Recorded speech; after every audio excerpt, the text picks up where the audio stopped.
नारी शक्ति के गौरव को पुनः प्रस्थापित करना, पंथ संप्रदाय के भेद से मुक्त होकर के हर नारी को सम्मानपूर्ण जीवन मिले, उसको भी समान अधिकार मिले, उस दिशा में इस सत्र में कई महत्वपूर्ण निर्णय लिए जाएंगे। Reform, perform and transform. जब विकास की तेज गति को प्राप्त करना होता है तो सबसे ज्यादा बल रिफॉर्म पर रहता है। राज्य और केंद्र सरकार ने मिलकर के परफॉर्म करना होता है और जन भागीदारी से हम ट्रांसफॉर्मेशन देख सकते हैं। हमारा युवा देश है, युवा शक्ति है, और आज जो 20-25 साल की आयु के नौजवान है, जब वो 45-50 साल के होंगे तब वो विकसित भारत का सबसे बड़े बेनिफिशियरी होने वाले हैं। उम्र के उस पड़ाव पे होंगे, नीति निर्धारण की व्यवस्थाओं में उस जगह पे बैठे होंगे कि वे गर्व के साथ आजादी के बाद जो शताब्दी शुरू होगी, एक विकसित भारत के साथ आगे बढ़ेंगे। और इसलिए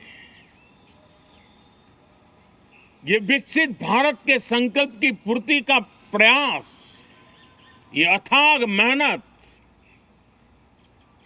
आज जो हमारे टीनेजर्स हैं, हमारी युवा पीढ़ी है, उनके लिए ये एक बहुत बड़ा तोहफा बनने वाली है। जो लोग 1930 में, 42 में आजादी के जंग में जुट गए थे,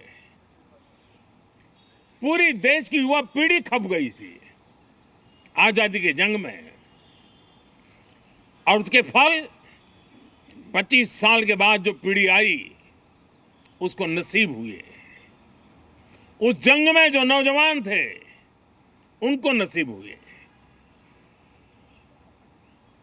आजादी के पूर्व के वो 25 साल आजादी के जश्न मनाने का अवसर बना। वैसे ये 25 वर्ष समृद्ध भारत, विकसित भारत, ये संकल्प से सिद्धि और सिद्धि से शिखर तक पहुंचने का देशवासियों का इरादा। और इसलिए बजट सत्र में सभी सांसद विकसित भारत को मजबूती देने के लिए अपना योगदान देंगे। विशेष करके जो युवा सांसद है उनके लिए तो सुनहरा अवसर है, क्योंकि वो आज सदन में जितनी जागरूकता, जितनी भागीदारी बढ़ाएंगे और विकसित भारत के जो फल है वो तो उनकी नजर के सामने देखने को मिलने वाले हैं। और इसलिए युवा सांसदों के लिए एक अनमोल अवसर है।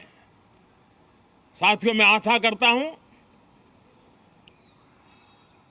कि हम देश की आशा आकांक्षाओं के इस बजट सत्र में खरे उतरेंगे। साथियों, आज एक बात आपने जरूर नोट की होगी, मीडिया के लोगों ने तो जरूर करनी चाहिए। शायद 2014 से लेकर अब तक शायद एक पहला पार्लियामेंट का सत्र है कि जिसके 1-2 दिन पहले कोई विदेशी चिंगारी नहीं प्रगटी है।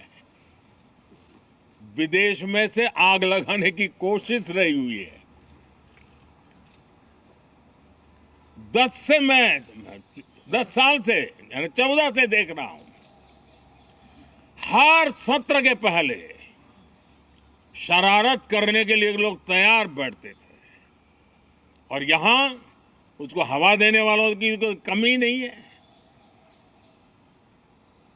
ये पहला सत्र मैं पिछले 10 साल के बाद देख रहा हूं कि जिसमें किसी भी विदेशी कोने से कोई चिंगारी नहीं हुई। साथियों, बहुत बहुत धन्यवाद।